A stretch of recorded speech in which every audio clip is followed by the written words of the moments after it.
Habib Rizik Syihab bersama tokoh-tokoh intelijen muslim di Indonesia berhasil membongkar sebuah konspirasi yang ingin menghancurkan negara kesatuan Republik Indonesia ini, yaitu para mafia. Artinya apa? Indonesia sudah dicengkeram oleh mafia. Ini diingatkan oleh Habib Rizik Syihab 2014. Nah, kita baru tahu ternyata di dalam negara ini ada geng kejahatan. Yang ini perlu dibongkar, ini perlu diungkap, karena ternyata ada geng kejahatan di dalam negara ini. Akhirnya semua saling gigit menggigit. Allah bongkar semuanya.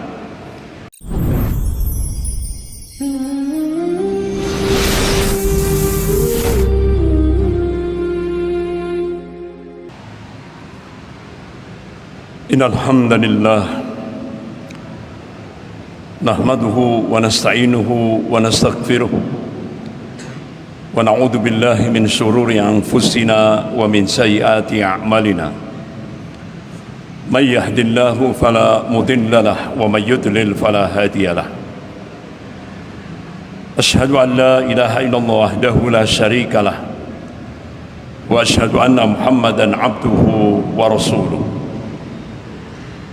يا أيها الذين آمنوا اتقوا الله حق تقاته ولا تموتن إلا وأنتم مسلمون. يا أيها الناس اتقوا ربكم الذي خلقكم من نفس واحدة وخلق منها زوجها وبث منهما رجالا كثيرا ونساء واتقوا الله الذي تسألون به والأرحام إن الله كان عليكم رقيبا. يا أيها الذين آمنوا اتقوا الله وقولوا قولا سديدا يصلح لكم أعمالكم ويغفر لكم ذنوبكم ومن يطع الله ورسوله فقد فاز فوزا عظيما. أما بعد فإن أصدق الحديث كتاب الله وخير الهدي هدي محمد صلى الله عليه وسلم وشر الأمور محدثاتها وكل محدثة بدعة وكل بدعة ضلالة وكل ضلالة في النار. Ma'asyiral muslimin, jamaah Jum'ah rahimakumullah. Puji dan syukur kita panjatkan kehadirat Allah Subhanahu wa taala yang atas rahmat, taufik serta hidayahnya kita masih diberikan nikmatul iman wal Islam. Semoga Allah Subhanahu wa taala senantiasa membimbing kita ke jalan yang lurus, yaitu jalan Shiratal Mustaqim. Dan semoga Allah Subhanahu wa taala senantiasa memberkahi dan merahmati kehidupan kita sampai kita menghadap kehadirat Allah penuh dengan ridho dan ampunannya. Amin ya rabbal alamin.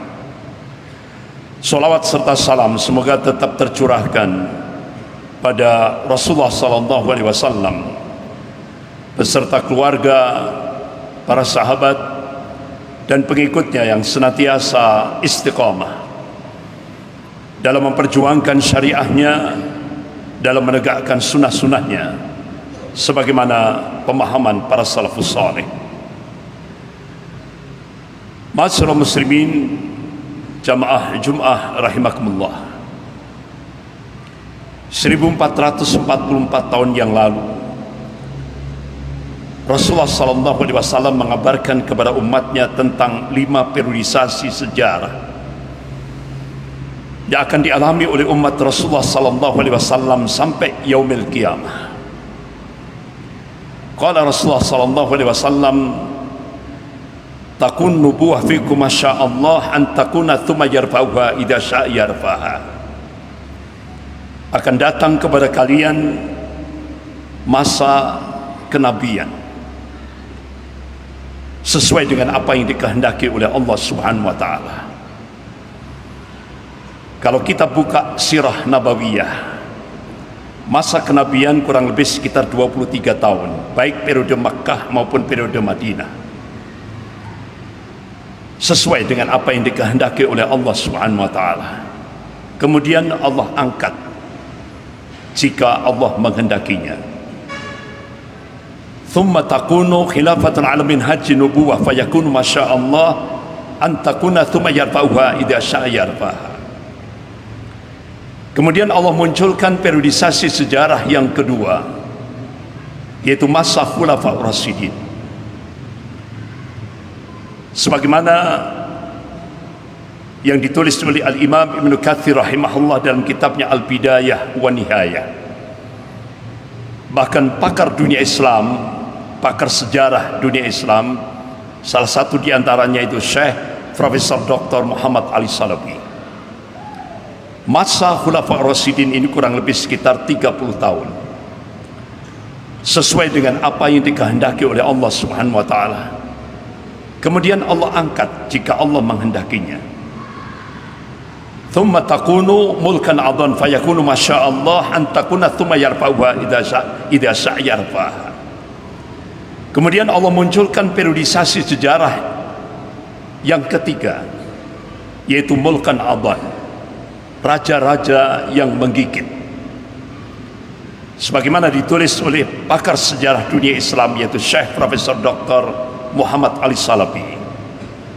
Mulai dari Daulah Muawiyah, dilanjutkan Daulah Abbasiyah yang puncak Al-Hadrah Islamiyah ada di Baghdad, Irak.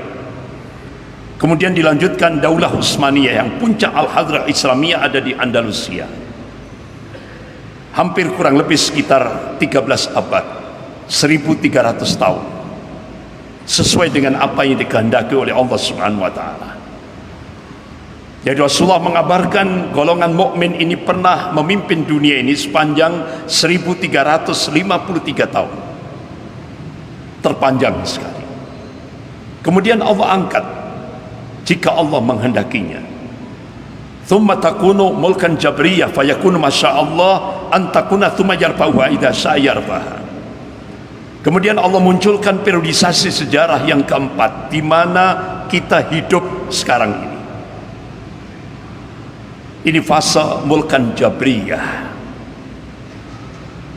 Rasulullah mengabarkan dalam kitab Sahih Muslim bab Al-Fitan wa Asratus Sa'ah. Skopnya global. Seluruh dunia dipenuhi dengan penguasa-penguasa diktator. Penguasa yang memaksakan kehendak bagi rakyatnya, penguasa yang menyengsarakan rakyatnya. Ini periodisasi mulkan jabriyah, di mana fase keempat ini dipenuhi dengan fitnah-fitnah akhir zaman yang semakin hari semakin dahsyat.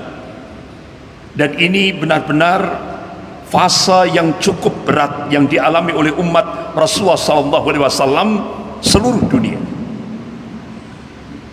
Skopnya global. Thumma takunu khilafatun ala minhajin nubuwah. Kemudian Allah munculkan periodisasi sejarah yang kelima, yaitu masa Khalifatullah Al-Mahdi, yaitu Imam Mahdi. 5 periodisasi sejarah ini yang dikabarkan oleh Rasulullah. Apa yang dikabarkan oleh Rasulullah harus kita sikapi dengan tasdiquhu fima akhbar. Kita harus membenarkan apa yang dikabarkan oleh Rasulullah, karena Allah tegaskan dalam surah An-Najm ayat 3 sampai 4. A'udzubillahi minasyaitonir rajim. Wa may yantiqu 'anil hawa in huwa illa wahyun yuha. Apa yang disampaikan Rasulnya itu bukan ahwa, bukan hawa nafsu. Apa yang disampaikan oleh Rasulnya itu wahyu yang diwahyukan oleh Allah kepada Rasulnya. Pasti terjadi, tidak bisa tidak. Ini sebuah kepastian. Kembali kepada periodisasi sejarah yang keempat, di mana kita hidup sekarang ini. Ada sunatut tadawul yang Allah kabarkan kepada hamba-hambanya yang aman wa taqwa. Pada periodisasi sejarah yang keempat ini terjadi pergantian kepemimpinan dunia dari golongan kafir, dari golongan mukmin kepada golongan kafir. Sebagaimana Allah tegaskan dalam surah Al-Imran ayat 140. A'udzubillahi minasyaitonir rajim. Wa tilkal ayyam nudawwiluha bainan nas wa liya'lamallahu alladziina aamanu wa yattakhidha minkum syuhada wallahu la yuhibbudz dzalimin.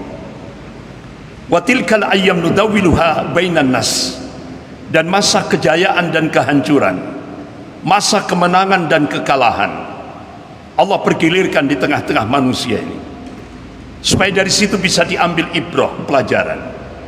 Wa liya'lamallahu alladziina aamanu, dan Allah ingin menunjukkan bukti kebenaran ini pada hamba-hambanya yang amanu, yang beriman kepada Allah, yang muwahhid, yang mentauhidkan Allah dalam segala aspek kehidupan ini.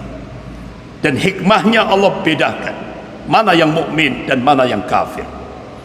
Wa yattakhidha minkum syuhada, dan Allah ingin menjadikan sebagian mukmin Allah matikan dalam keadaan mati syahid, gugur sebagai syuhada. Wallahu la yuhibbudz dzalimin, dan Allah tidak mencintai orang-orang yang zalim. Sebagian mufassir menafsirkan wallahu la yuhibbudz dzalimin itu maknanya Allah Subhanahu wa taala tidak mencintai golongan mukmin, orang-orang mukmin yang tidak mau berjihad fisabilillah, di jalan Allah. Ma'asyiral muslimin jamaah Jumat rahimakumullah. Pada fase keempat periodisasi sejarah yang keempat ini, sunnatut tadawul, Allah ganti kepemimpinan dunia ini dari golongan mukmin pada golongan kafir. Dan ini benar-benar menjadi sebuah realitas yang sudah kita saksikan. Dalam skop global, Indonesia dicengkeram oleh dua kekuatan adidaya, yaitu Cina dan Amerika. Dalam skop nasional, Indonesia dikuasai oleh Golkaf, golongan kafir, yang sering disebut dengan oligarki, yaitu 9 naga. Dan ini sebuah realitas. Allah ingatkan dalam surah Al-Fat ayat 23, A'udzubillahi minasyaitonir rajim. Sunnatullahi allati qad khalat min qabl wa lan tajid sunnahi tabdila. Sunnatullah itu berlaku sejak dulu, dan kalian tidak akan pernah melihat perubahan akan sunnatullah itu. Artinya Allah Subhanahu wa taala mengabarkan pada hamba-hambanya yang amanu wa taqwa. Jadi sejarah itu akan berulang. Yang membedakan adalah warna dan kualitasnya. Kalau dulu kita masih ingat ulama kita yang istiqamah, salah satu diantaranya Buya Hamka, Allah mayarham. 10 tahun sebelum meletus peristiwa G30 SPKI, Buya Hamka, Allah mayarham, diberikan basirah, ketajaman mata hati oleh Allah Subhanahu wa taala, mengingatkan kaum muslimin di Indonesia akan bahayanya komunisme. Tapi kaum muslimin tidak mengindahkan. Akhirnya 10 tahun setelah apa yang diingatkan oleh Buya Hamka terjadi, sehingga banyak kaum muslimin mengingat kembali.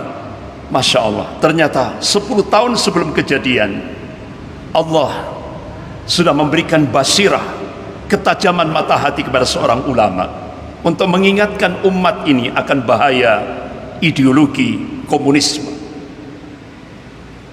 Begitu juga sekarang, tahun 2014, Habib Rizik Syihab bersama tokoh-tokoh intelijen muslim di Indonesia berhasil membongkar sebuah konspirasi yang ingin menghancurkan negara kesatuan Republik Indonesia ini, yaitu para mafia. Artinya apa? Indonesia sudah dicengkeram oleh mafia. Ini diingatkan oleh Habib Rizik Syihab 2014. Nah, kita baru tahu 2022 ternyata di dalam negara ini ada mafia, geng kejahatan di dalam negara. Ulama sudah mengingatkan. Bahkan 2014 Habib Rizik Syihab bersama tokoh-tokoh intelijen nasional berhasil juga mengungkap tentang 30 indikasi kebangkitan komunis di Indonesia. Dan itu fakta. Akhirnya 2016 beberapa mantan-mantan jenderal angkatan darat dan tokoh-tokoh ulama kumpul di kantor Dewan Dakwah Islamiyah Indonesia Pusat, yaitu Jalan Keramat Raya 45 Jakarta Pusat, yang waktu itu dimotori oleh Letnan Jenderal Purnawirawan Kiki Sanakri. Hanya diberikan, ada diinisiasi untuk mengungkap tentang kebangkitan komunis gaya baru di Indonesia. Akhirnya disepakati diadakan di gedung Balai Kartini. Masya Allah, di luar dugaan. Yang memberikan keynote speaker adalah Menhan, Menteri Pertahanan Republik Indonesia, yaitu Bapak Jenderal Purnawirawan Riyamizat Riyakudu, dan dihadiri pula oleh Panglima TNI waktu itu 2016, yaitu Bapak Jenderal Gatot Nurmantio.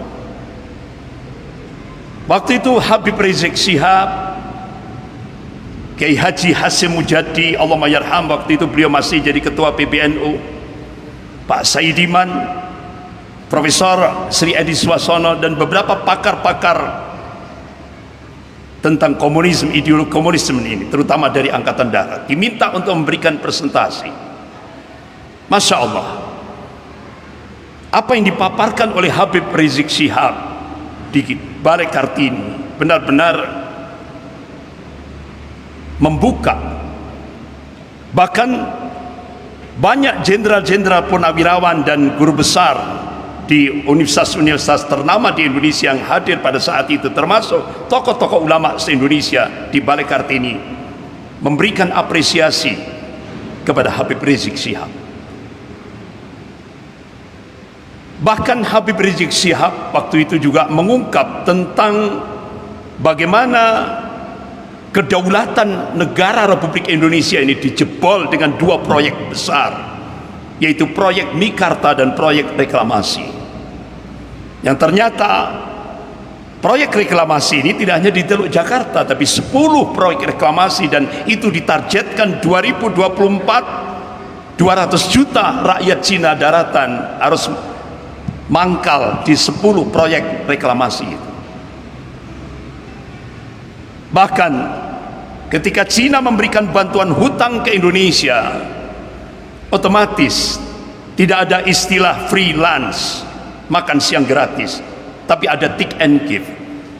Sebagaimana Wakil Perdana Menteri Cina Liu Yangdong ketika pidato di Auditorium FISIP Universitas Indonesia, dia sampaikan konsekuensi Indonesia mendapatkan bantuan hutang tahap pertama dari Cina 647 triliun. 10 syarat yang paling utama, agama harus disingkirkan, dipinggirkan dalam kehidupan berbangsa dan bernegara. Sehingga akhirnya kita saksikan start 2014, kalau dulu musuh Pancasila itu adalah PKI dan penista agama, start 2014 musuh Pancasila itu adalah agama. Sementara penista agama dilindungi oleh negara, digaji oleh negara dari APBN, dan itu diungkap oleh Dr. Rizal Ramli. Jadi penista-penista agama ini, penista-penista Islam ini, yang sering kita sebut dengan buzzer-buzzer rupiah ini, itu digaji oleh negara dari APBN, dan itu kita saksikan. Sementara Perserikatan Bangsa-Bangsa menetapkan tiap tanggal 15 Maret itu Hari Internasional Combat Islamophobia, perang melawan Islamophobia. Aneh, Indonesia mayoritas Muslim, bahkan itu diungkap oleh lembaga riset dunia, The Pew Forum on Religion and Public Life. Indonesia ranking pertama jumlah penduduk Muslim terbesar seluruh dunia. Tapi pertanyaannya, kenapa start 2014 gerakan Islamophobia, gerakan kebencian kepada Islam semarak sekali di Indonesia?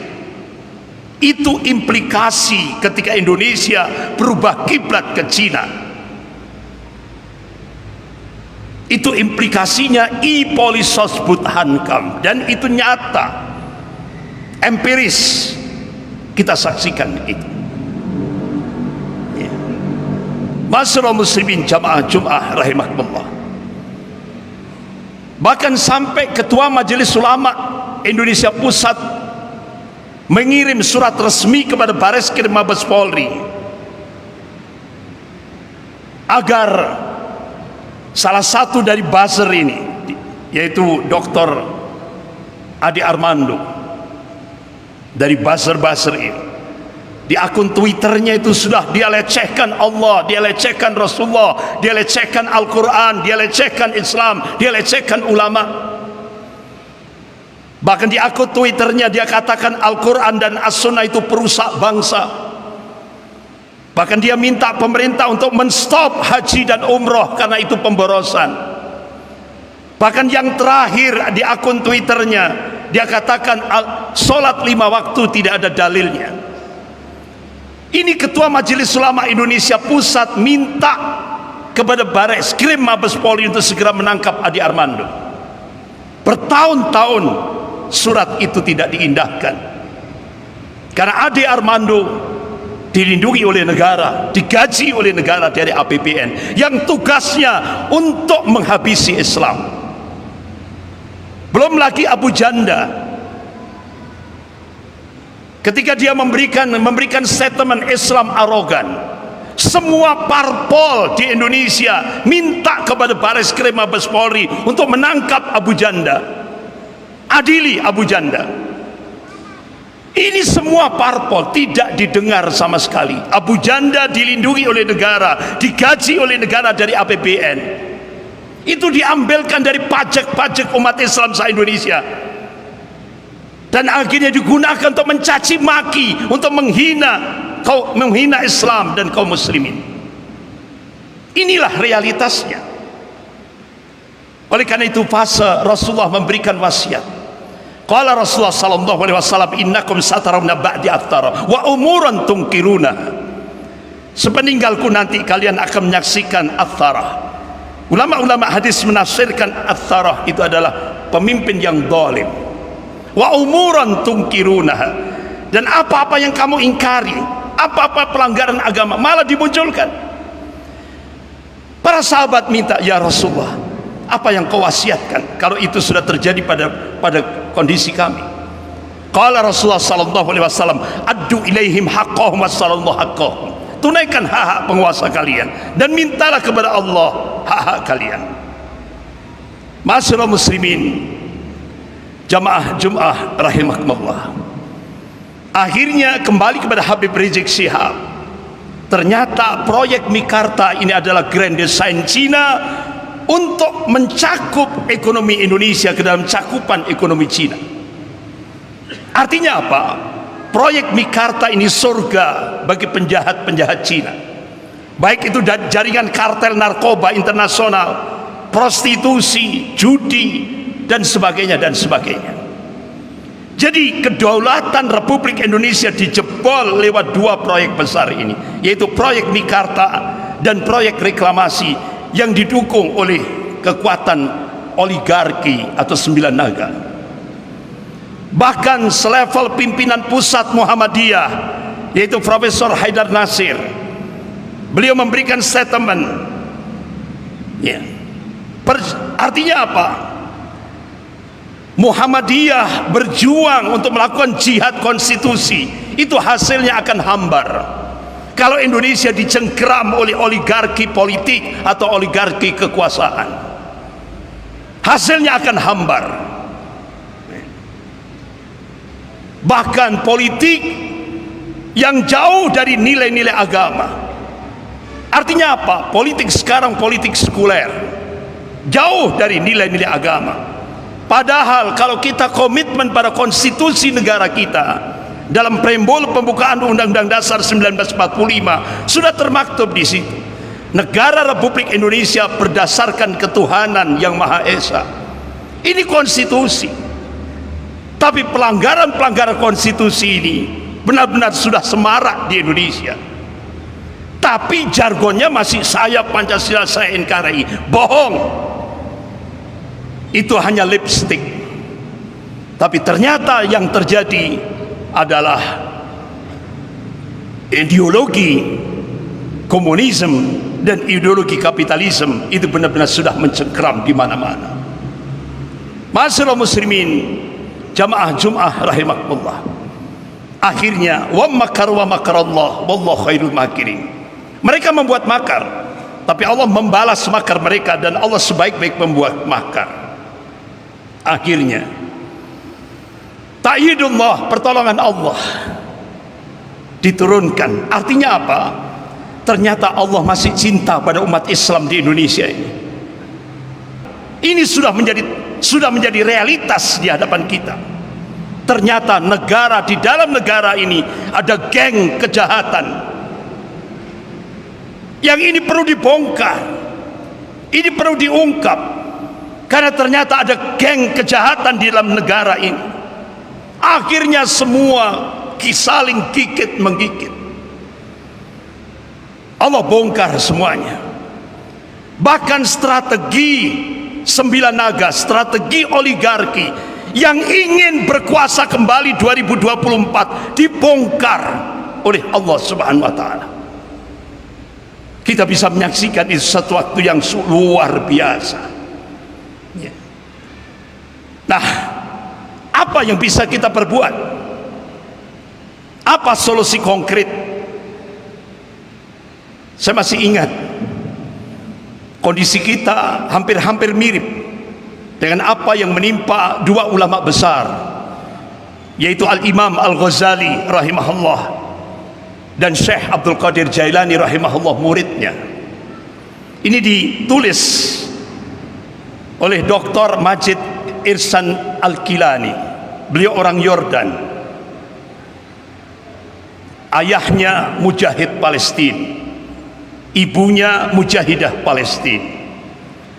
Beliau S1-nya di Yordan, mengambil satu skripsinya Nas'at Al-Qadiriyah, pertumbuhan madrasah Syekh Abdul Qadir Jailani rahimahullah. Kemudian beliau mengambil masternya dengan judul Falsafah Tarbiyatul Islamiyah. Kemudian disertasi doktornya yaitu studi analisis Tarbiyatul Islamiyah Syekhul Islam Ibn Taimiyah rahimahullah. Dari itu benar-benar karena beliau ini nasabnya keturunan Syekh Abdul Qadir Jailani rahimahullah.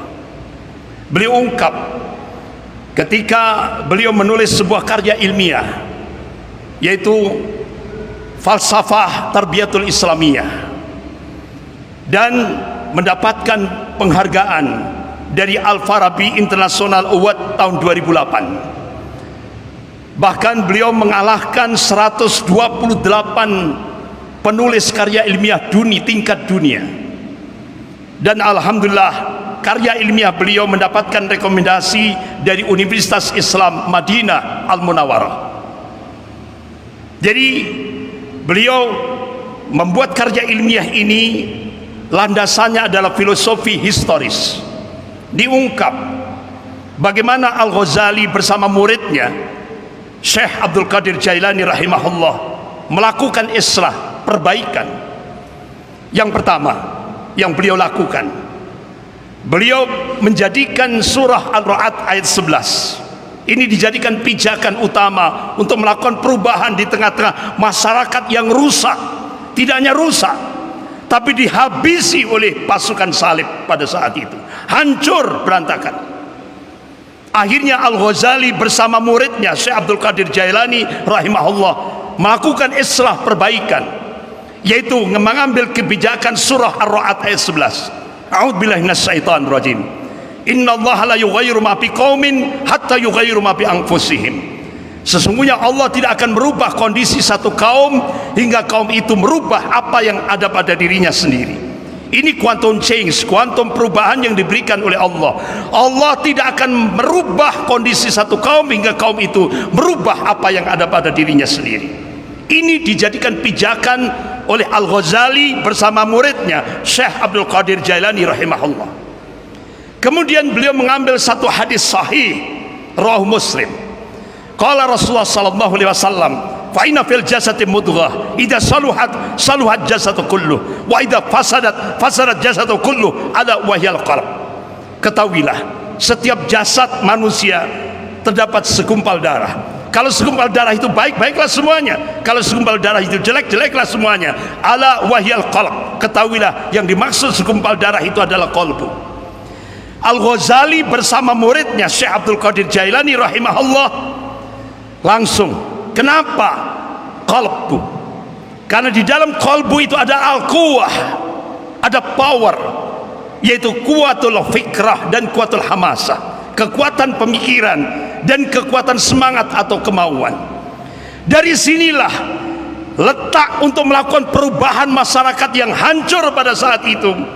Akhirnya qalbu, tazkiyatun nufus, ini yang dijadikan oleh Al-Ghazali bersama muridnya Syekh Abdul Qadir Jailani untuk melakukan perubahan di tengah masyarakat kita, di tengah masyarakatnya. Bagaimana teknisnya? Beliau dekatkan dengan Al-Quran. Akhirnya beliau dirikan madrasah Al-Quran. Masya Allah, dalam waktu 50 tahun Al-Ghazali bersama muridnya Syekh Abdul Qadir Jailani rahimahullah menghasilkan kader yang tangguh, generasi yang tangguh, yaitu Salahuddin Al-Ayyubi rahimahullah, yang akhirnya bisa menghancurkan pasukan salib dan merebut kembali Al-Quds, kiblat pertama kali kaum muslimin, yaitu Masjidil berhasil direbut kembali oleh kaum muslimin di bawah kepanglima yaitu Salahuddin Al-Ayyubi. Hasil didikan di madrasah Al-Quran yang dibangun oleh Al-Imam Al-Ghazali rahimahullah dan muridnya Syekh Abdul Qadir Jailani rahimahullah. Ini yang dicontohkan, dan alhamdulillah kita bersyukur ternyata apa yang dirintis oleh Al-Ghazali untuk memunculkan generasi Salahuddin Al-Ayyubi rahimahullah sudah dipraktekkan di Indonesia. Dan itu bisa kita lihat di mana-mana. Kita akan menemukan pesantren tahfidzul Quran, geria Quran, rumah Quran, kampung Quran. Insya Allah 10 tahun yang akan datang, 15 tahun yang akan datang, akan berubah Indonesia ini, insya Allah. Dan kita harus optimis. Kenapa? Kita diyakinkan oleh Allah, wa man nasru illa min indillahil azizil hakim. Kemenangan itu datangnya dari Allah yang maha perkasa lagi maha bijaksana. Dan Allah berjanji, wa kana haqqan alaina nasrul mu'minin, kewajiban kami membela, memenangkan golongan mukmin. Ini sebuah kepastian, dan kita harus yakin Islam akan dimenangkan oleh Allah, dan itu pasti. Oleh karena itu kita harus melakukan perubahan yang benar-benar perubahan yang terus kita lakukan, akselerasi, percepatan perubahan dari muslim menjadi mukmin, dari muslim menjadi mukmin, dari muslim menjadi mukmin. Karena syarat kemenangan kalau kita menjadi hamba Allah yang mukminun hak, baru Allah turunkan kemenangan. Mudah-mudahan kita semuanya dijadikan oleh Allah Subhanahu wa taala menjadi ansarullah, penolong-penolong agama Allah sampai kita menghadap Allah. Mudah-mudahan kita diberikan akhir yang husnul khatimah. Barakallah li wa lakum fil Qur'anil azim wa nafa'ani wa iyyakum bima fihi minal ayati wa dzikril hakim. Aqulu qali hadza wastaghfirullah innahu wal ghafurur rahim.